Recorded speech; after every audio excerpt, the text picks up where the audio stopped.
Elon Musk, the self-proclaimed libertarian savior, currently orchestrating the most ruthless administrative purge in American history through the Department of Government Efficiency, built his entire multi-billion-dollar empire on a calculated immigration lie. Long before he commanded global satellite constellations, dictated wartime logistics in Ukraine, or controlled the personal data of hundreds of millions of citizens, he was just a 24-year-old Stanford dropout running a fragile startup in Silicon Valley without a shred of legal authorization to work on American soil. The stark contradiction is staggering. The very man who now wields unprecedented federal authority to terminate the livelihoods of over 300,000 public servants under the banner of strict constitutional compliance began his own corporate ascent as an undocumented immigrant evading federal scrutiny. This is not a conspiracy theory.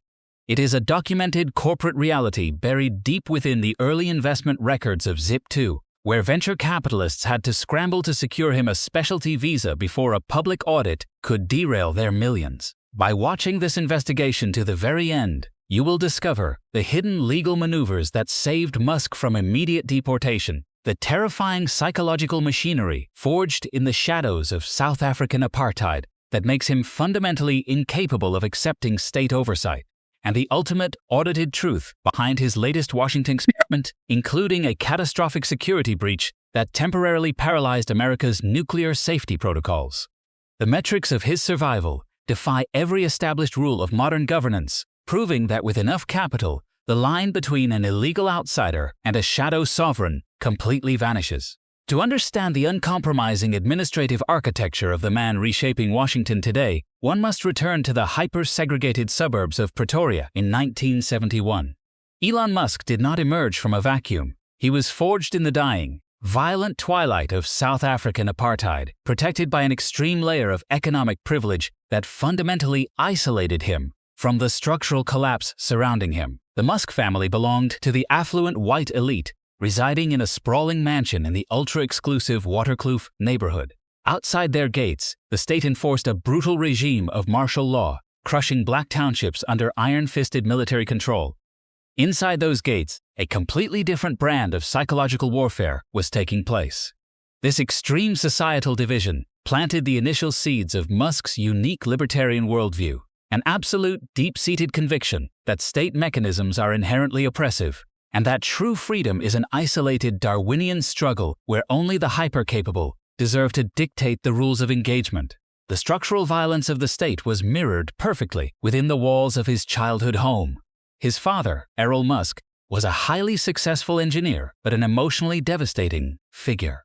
Errol represented the most hardened, uncompromising elements of Afrikaner cultural dominance, frequently subjecting young Elon to relentless psychological abuse and verbal degradation. When Elon was brutally beaten by bullies at Pretoria Boys High School, thrown down concrete stairs until he lost consciousness, Errol did not offer protection. Instead, he systematically berated his son for hours, siding with the abusers and calling Elon a failure. This systematic emotional isolation forced a young Musk to completely detach from human vulnerability, seeking refuge instead in science fiction, computer programming, and a profound obsession with raw survival.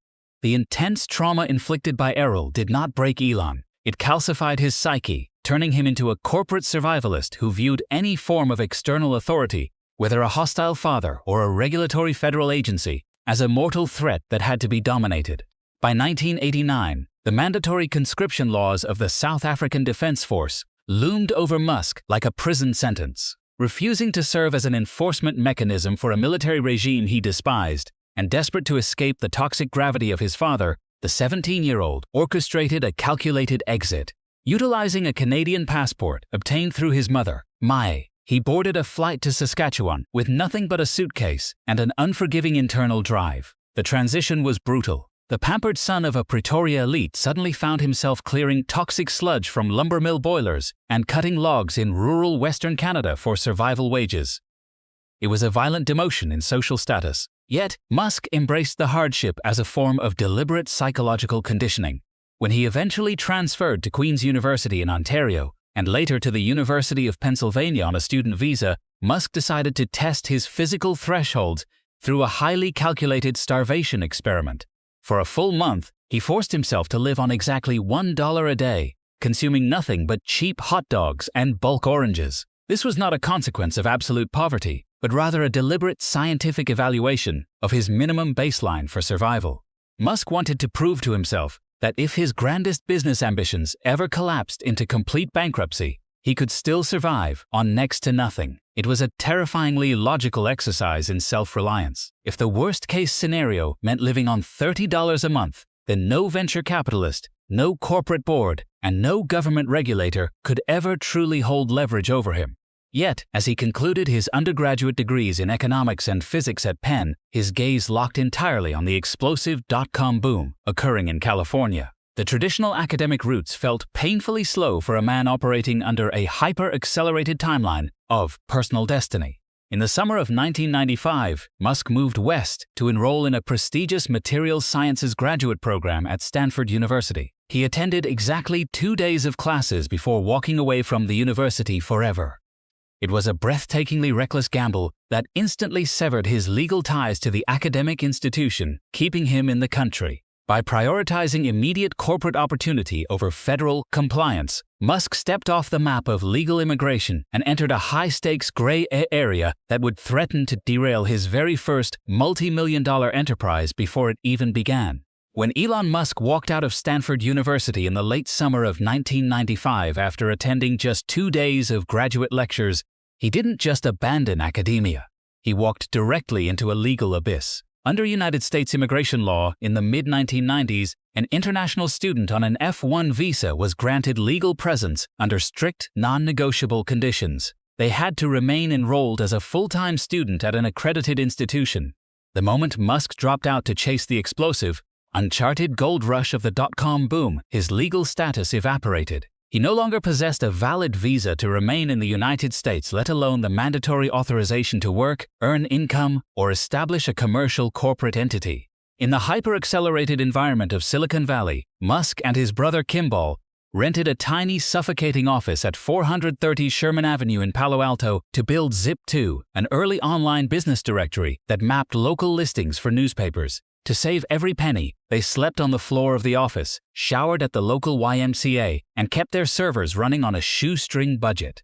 But behind this romantic tech founder mythology lay a terrifying vulnerability. Kimball Musk would later openly admit in public interviews that they were operating as undocumented immigrants, stating frankly that they were illegal aliens working without permits.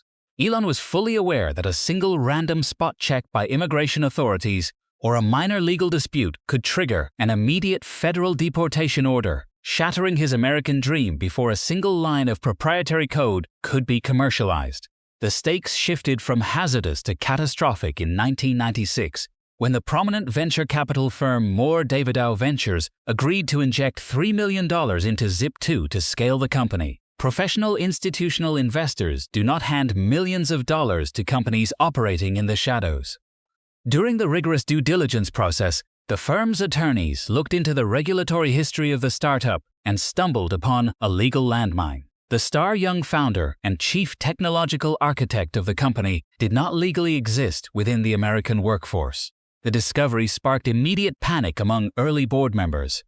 Derek Proudian, a venture capitalist who was brought in as Zip2's interim chief executive officer to stabilize the company, later revealed that the board realized the Musk brothers' immigration status was a massive liability to their investment. The investors faced a terrible dilemma.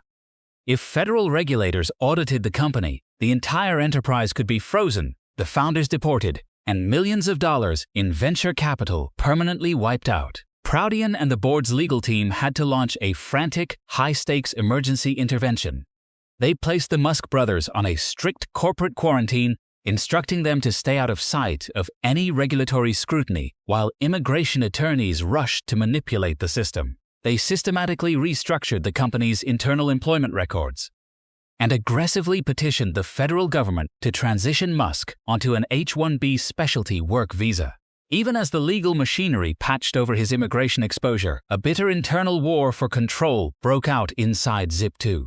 Musk viewed the company as his absolute personal fiefdom, but the institutional investors saw him as an erratic, inexperienced young coder who lacked the corporate maturity to lead a major enterprise. The board systematically stripped Musk of his chief executive title, relegating him to the role of chief technology officer and bringing in seasoned executive leadership to steer the company toward a lucrative exit. This was a profound, stinging humiliation for Musk. It reinforced his deeply ingrained psychological conviction that external structures, whether government regulators or institutional board members, were hostile entities designed to chain his genius and steal his autonomy. Musk endured the corporate demotion because he understood the mathematics of the endgame.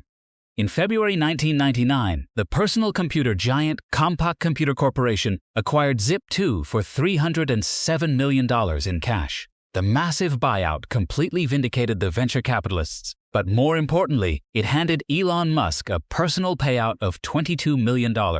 At just 27 years old, the young man who had arrived in Silicon Valley as an unauthorized, vulnerable immigrant hiding from federal authorities was suddenly a multi-millionaire with immense financial liquidity. He had successfully weaponized the American capitalist system to bypass his immigration liabilities, using raw capital as a shield to achieve complete legal and financial immunity. The $22 million wasn't just wealth, it was the ultimate war chest. And Musk was already preparing to pour every single dollar of it into an aggressive, high-stakes gamble that would birth the global financial giant known as PayPal. With $22 million sitting in his bank account, Elon Musk didn't seek security. He sought total domination. In 1999, he poured the vast majority of his fortune into X.com, a radical concept aimed at centralizing all consumer financial services, banking, brokerage, and insurance into a single digital web page. Traditional bankers viewed the idea as an existential joke, but Musk's hyper-aggressive marketing and referral programs caused an explosion in user acquisition. However, the rapidly scaling platform was on a direct collision course with Confinity, a fierce rival located just blocks away, co-founded by Peter Thiel and Max Levchin, which possessed a wildly popular product designed specifically to transfer money via Palm Pilots. That product was called PayPal. By March 2000, the predatory marketing wars between the two firms were bleeding both cash reserves dry. Recognizing mutual destruction was imminent, X.com and Confinity executed a high-stakes merger. Musk, as the largest individual shareholder, seized the role of chief executive officer of the newly combined entity. It was an arrangement built on volatile corporate fault lines. Musk was a micromanager who ruled by absolute decree, demanding that the company's entire technology architecture be shifted away from open-source Linux infrastructure to Microsoft Windows NT. To the engineering purists led by Max Levchin, this command was a catastrophic technical regression that threatened to crash the system under heavy transaction volume. The technical dispute quickly evolved into a toxic, zero-sum war for corporate sovereignty. While Musk viewed his decisions as absolute law, the co-conspirators of Confinity, later known to the world as the PayPal Mafia, began conducting clandestine late-night strategy meetings to plan a corporate execution. They quietly gathered signatures, organized board votes, and waited for the perfect psychological window to strike. That moment arrived in September 2000 when Musk finally stepped away from the Palo Alto headquarters to board a long-overdue honeymoon flight to London with his wife, Justine. The moment Musk's commercial aircraft left American airspace, the trap snapped shut.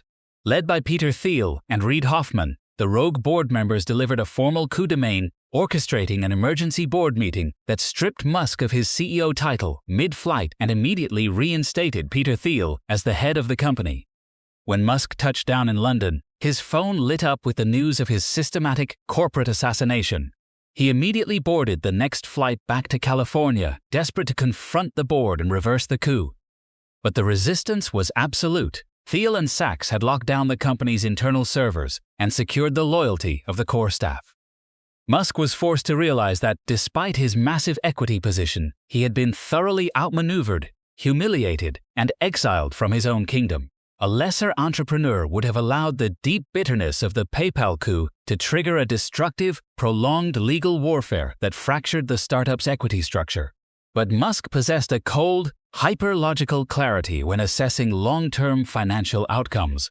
Instead of burning the company down in a public court battle, he made the calculated decision to remain a major passive shareholder, quietly watching from the sidelines as Thiel rebranded the entire entity under the name PayPal and successfully took the company public. The strategic patience paid off with devastating financial precision. In October 2002, the e-commerce giant eBay acquired PayPal for a staggering $15 billion in an all-stock transaction. As the single largest individual shareholder left in the corporate registry, Elon Musk walked away from the acquisition with a massive cash windfall of $180 million. The legal gray areas of his early 1995 visa crisis were now a distant memory.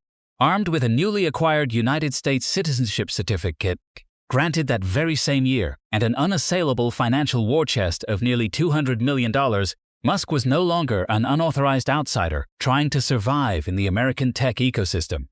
He had officially transitioned into an untouchable corporate titan, ready to deploy his immense capital toward deep tech monopolies that would eventually grant him an unprecedented level of private geopolitical leverage over the United States government itself. By 2002, Elon Musk had fully completed his metamorphosis. He was no longer a vulnerable unauthorized immigrant hiding in a Silicon Valley basement. He was a multi-millionaire American citizen armed with a massive cash reserve to monopolize critical physical infrastructure. He didn't want to build another software app. He wanted to build rockets and electric vehicles. Industries heavily regulated by the very government he inherently distrusted. The initial years of SpaceX and Tesla were a descent into a financial abyss. Musk poured nearly all of his PayPal fortune into both companies, leaving himself completely exposed.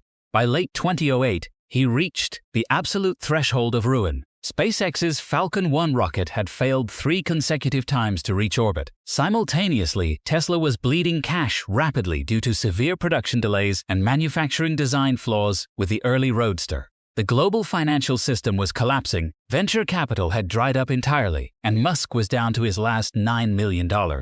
He was faced with a calculated choice: split his remaining capital between his 2 dying companies and risk losing both, or starve one to save the other. Musk chose to double down on raw survival, a psychological reflex forged decades earlier during his starvation experiments. He pushed every remaining dollar into a high-stakes 4th launch for SpaceX. On September 28, 2008, the Falcon 1 successfully reached orbit. The precise execution saved the company from immediate liquidation and forced NASA to award SpaceX a highly lucrative $1.6 billion commercial resupply contract. Hours later, on Christmas Eve, Musk managed to secure a last-minute investment round to keep Tesla from filing for bankruptcy. He had successfully crossed the event horizon of total destruction, using the state's desperate need for domestic space transport to permanently secure his corporate autonomy. Over the next decade, this corporate autonomy transformed into an unprecedented form of private geopolitical sovereignty. Nothing demonstrated this paradigm shift more profoundly than the activation of Starlink during the outbreak of the Russia-Ukraine war in 2022.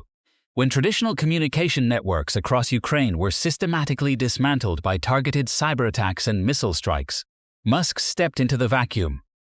He deployed thousands of satellite terminals, single-handedly restoring the country's entire command and control infrastructure. Overnight, a private commercial space executive became the absolute gatekeeper of wartime communications for a sovereign European state. But this massive concentration of power quickly revealed a dark, highly controversial reality. In September 2022, the Ukrainian military launched a high-stakes, covert offensive utilizing armed submarine drones to execute a surprise attack on the Russian naval fleet stationed at the port of Sevastopol in occupied Crimea. As the explosive-laden maritime drones moved rapidly toward their targets, they suddenly lost all data transmission, disconnected entirely, and washed ashore harmlessly. An international uproar erupted. Initial reports from his own biographer suggested that Musk had secretly ordered his engineers to turn off the satellite coverage to deliberately sabotage the operation. Musk quickly stepped forward to aggressively correct the public narrative, revealing an even more chilling strategic truth. The Starlink satellite regions over Crimea had never been activated in the first place due to strict, pre-existing United States economic sanctions against Russia. The Ukrainian military had sent an emergency, middle-of-the-night transmission directly to Musk, pleading with him to unilaterally activate the network to enable the strike. Musk flatly refused the state's request. He argued that activating the network for a massive offensive operation would make SpaceX explicitly complicit in a major act of war and trigger a catastrophic nuclear escalation. He stated coldly that Starlink was designed for peaceful activities, not offensive drone strikes, but the deep implications of this moment sent shockwaves through the halls of global governance. It proved beyond a shadow of a doubt that a single, unelected civilian billionaire now held an absolute veto power over a critical international military operation. The United States government, despite its massive military apparatus, was completely dependent on a private satellite constellation owned by a man who answered to no one but himself. Musk had achieved the ultimate libertarian dream. He had elevated his corporate empire above the sovereignty of the state, setting the stage for his absolute, direct infiltration into the highest echelons of the American federal machine. By the turn of 2025, Elon Musk achieved what no other modern corporate titan had ever attempted: the systematic infiltration and wholesale deconstruction of the United States federal government. Appointed by Donald Trump to co-lead the newly established Department of Government Efficiency, or DOGE, Musk approached the federal apparatus not as a public servant, but as a hostile corporate raider executing a brutal administrative purge. For a man whose psychological worldview was forged under the severe individualistic survivalism of South African apartheid and hardened by the unauthorized legal gray areas of his early Silicon Valley years, the sprawling bureaucracy of Washington was the ultimate enemy. He viewed the federal workforce as an inefficient, regulatory parasite designed to stifle innovation and restrict individual dominance. Armed with unprecedented executive oversight, Musk brought the absolute, uncompromising firing methods of the private tech sector directly into the heart of American governance, promising to aggressively slash an unprecedented $2 trillion from the national budget. The corporate strategy Musk deployed across Washington was a direct mirror of the chaotic, hyper-aggressive restructuring he executed during his takeover of Twitter years prior.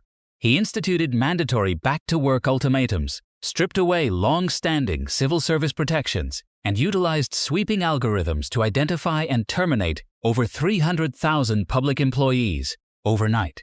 It was an administrative wrecking ball designed to break the deep state. Yet this ruthless corporate approach quickly collided with the terrifying realities of national security and public safety. Unlike a private electric vehicle factory or a social media platform, where an operational error merely delays a product launch, a structural failure within the federal government carries immediate existential consequences.